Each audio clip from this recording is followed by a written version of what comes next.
In Liberty High School. My name is Cadence Bratt, and today is Tuesday, October 18th. Hello everyone, I'm Angeline Stars, and we got a great show for you today. First up, we'll head to Blair for a top story over an update over some of our favorite childhood movies, including Charlie Brown and Peanuts. I love those movies, and I'm so excited to hear what's happening. After that, we'll head over to IOM for a story on cell phone use. Very relevant considering I'm on my phone all the time, so that will be interesting. After that, we'll head to Sam and Cheyenne for some small segments over some Halloween-themed activities happening at Union Station. And how students think they would survive in an apocalypse. Great stuff from them that will be really interesting to hear about later. And finally, we'll close out with some announcements as usual. So make sure you sit back and relax because this is KLHS.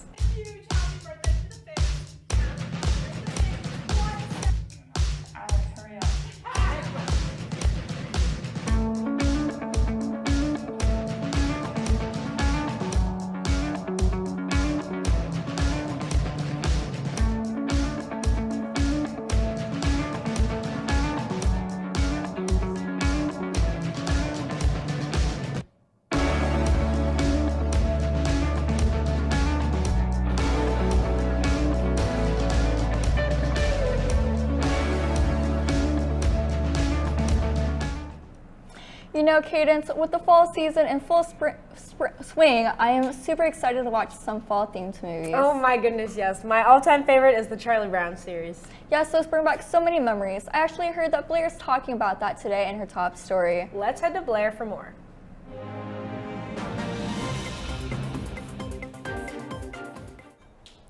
Happy Tuesday, Jays. I don't know about you, but I am so excited that it's finally getting cold out because it means we are one step closer to the holidays. Whenever I think of winter and cold, I immediately think of what holiday movies I'll be watching this year. The ones that always come to mind are the Peanuts franchise, but I do have some unfortunate news for the other Charlie Brown fans out there. This year, the Peanuts movies will not be streaming on TV. In 2020, Apple TV became the home of the franchise and will be the only outlet airing these holiday classics. But don't worry, the platform will be offering free streamings for some of the movies. It's the Great Pumpkin Charlie Brown will be available for free October 28th through October 31st. A Charlie Brown Thanksgiving will be available November 23rd to November 27th. And A Charlie Brown Christmas will be available December 22nd through December 25th. Some new movies will also be added to the platform, including I Want a Dog for Christmas and Charlie Brown's Christmas Tales, which will start streaming December 2nd. I'm so excited to see these new ones and to stream the old ones. That's all I have for you today, Jays. This is Blair Bay Miller signing off for KLHS. Thank you, Blair. I am disappointed to hear about the Peanuts movie will be taken off. Me as well, but maybe something new will replace it. Now let's shift the focus and head over to some announcements. First up, we have a save the date. The Blue Jay Nation College Planning Parents Panel is tonight, Tuesday, October 18th, and tomorrow, Wednesday, October 19th, from 6:30 to 7:30 in the View. If you are a junior or senior parent helping prepare your student for college decisions, come draw advice from a panel of Blue Jay parents who have walked the path ahead of you and learned from their experiences. Freshman and sophomore parents are welcome as well and will equally benefit from these tips and tricks. Make sure to stop in as soon as you can after our LHS parent-teacher conferences and bring all of your questions for the seasoned college parents. Topics addressed will be as follows: timing of taking the ACT and SAT, college visits, college applications, choosing AP and dual credit courses and how they transfer into colleges, tips on finding scholarships and writing scholarship essays, special intricacies of athletic recruiting, fine arts auditions, applying to highly selective schools, And finally, how to best support your student in their college and career. All this to sum up that if your parents need some advice for future planning, they can attend this meeting. I can already tell it will be very beneficial. Moving on to another announcement, there is a book talk this Wednesday with author Amanda G. Mappies. She'll be talking about writing, editing, and the publishing process. Second and third hour, she'll be in room 301 in the LMC. Fourth, fifth, and eighth hour, she'll be in room 600. And finally, in sixth hour, she'll be in room 315. Thank you to everyone considering, and I hope to see you all there. Next up, the LHS Diversity Council meeting will be held tomorrow during Connect 30. All students are welcome to attend this meeting, and it will be a great opportunity. They will meet in room 608 to celebrate diversity and learn from each other. They will play a game, and don't worry, snacks will be provided. Our last announcement for the day will be as follows. The Kintsugi Literary Magazine is currently accepting submissions for their 2022-2023 issue, and the theme is Afterthoughts. They are accepting submissions in short fiction, nonfiction, poetry, art, and photography. Submissions close in early January, and they would love for your contribution. Thank you for the consideration, and they are excited to hear from you. If you have any questions, please direct them to the student directors, Kyle Lynch and Madigan Reynolds. There is additional information on their website.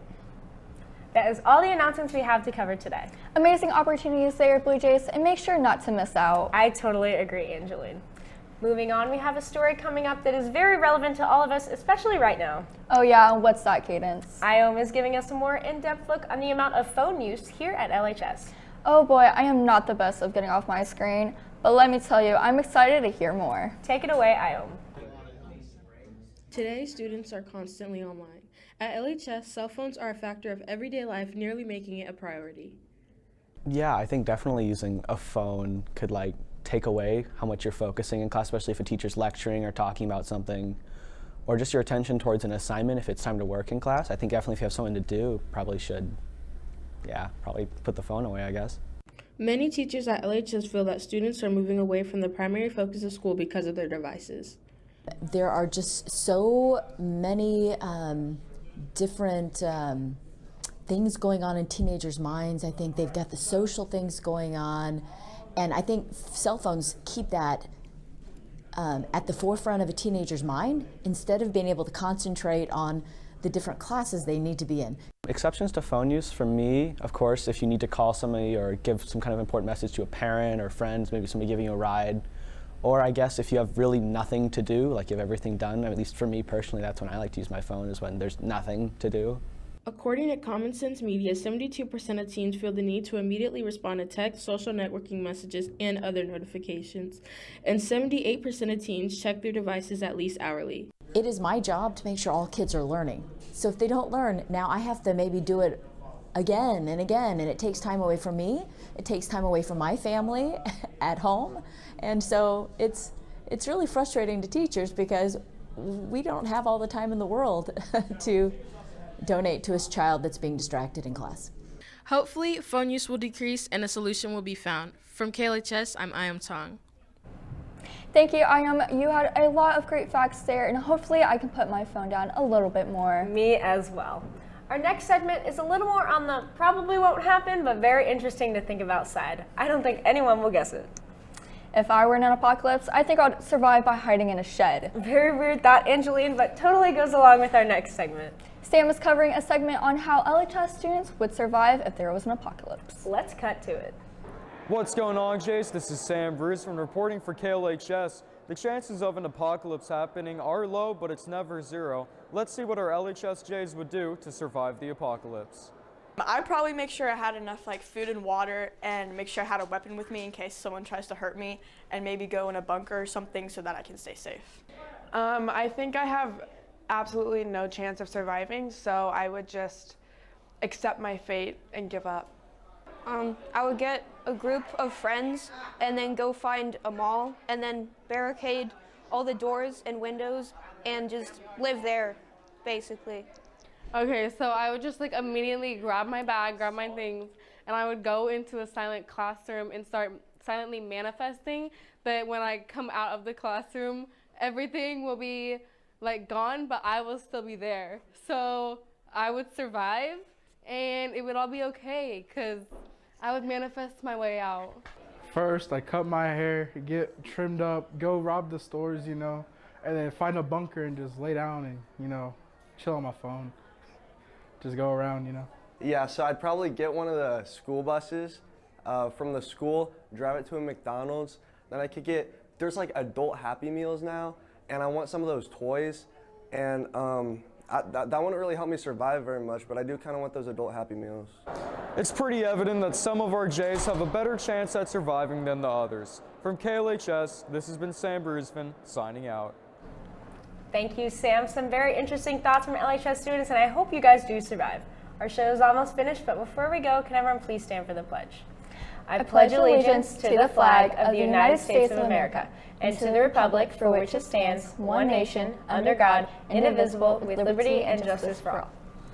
Big thanks to Blair Bay Miller. I am Tom. Sam Brusvin. Shine. And the rest of our amazing production crew. For KLHS, I'm Angeline Stars. And I'm Cadence Farrar. Have a terrific Tuesday, Jays. Yeah.